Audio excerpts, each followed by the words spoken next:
Gérald Maradan, la loi énergie-climat vient d'être adoptée par l'Assemblée nationale en première lecture. Le texte sera présenté au Sénat ce 26 septembre. Dans quel contexte? Les rapports scientifiques se succèdent et sont de plus en plus alarmants, que ce soit les rapports du GIEC ou le rapport IPBES sur la biodiversité.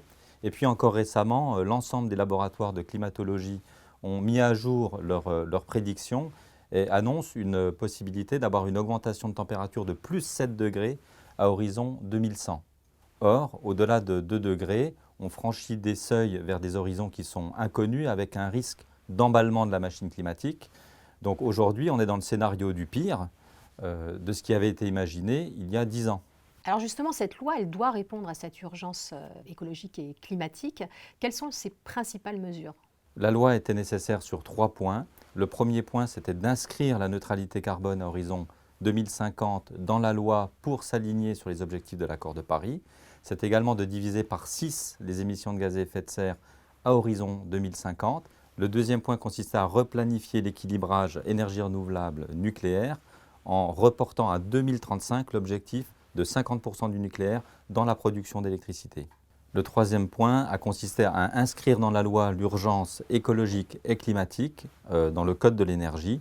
De manière plus opérationnelle, elle planifie la fermeture des 4 centrales à charbon à horizon 2022. Elle institue également un dispositif sur les passoires énergétiques en instituant un audit obligatoire à horizon 2028. Et le troisième point, elle impose au gouvernement la remise d'un rapport sur la compatibilité entre la loi de finances et les engagements de la France en matière de réduction de gaz à effet de serre. La France est très en retard sur ses objectifs de réduction des émissions de CO2. Est-ce que cette loi va finalement permettre de massifier, d'accélérer l'action? Face au dernier rapport des scientifiques, la loi n'est pas à la mesure des enjeux. Il aurait fallu être plus ambitieux. D'abord avec des mesures plus contraignantes concernant l'obligation de fournir un bilan carbone pour les entreprises et les territoires, en élargissant le champ d'application aux entreprises de moins de 500 salariés. Ensuite, en incitant plus directement les entreprises à réduire leurs émissions, en adoptant par exemple le Science Based Target qui est aujourd'hui le standard de référence en matière de réduction.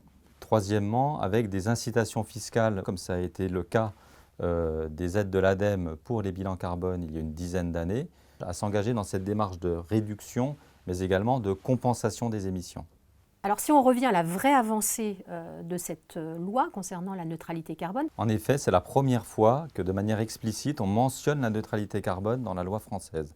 Cela signifie que la France doit équilibrer ses émissions de gaz à effet de serre en les divisant par 6 à horizon 2050 et en doublant les capacités de puits de carbone, comme par exemple les forêts. En revanche, il est précisé que la France, pour atteindre son objectif de neutralité, n'aura pas recours aux crédits internationaux de compensation carbone. C'est une erreur majeure, en contradiction avec l'esprit de l'accord de Paris, en particulier son article 6. L'ONU a d'ailleurs récemment dénoncé un apartheid climatique, avec d'un côté les pays riches qui ont les moyens financiers de s'adapter et de réduire les émissions, par rapport aux pays du Sud qui, eux, ne l'ont pas. Le risque, c'est que cette loi devienne le symbole d'une France repliée sur elle-même qui oublie la dimension universelle de la problématique climat.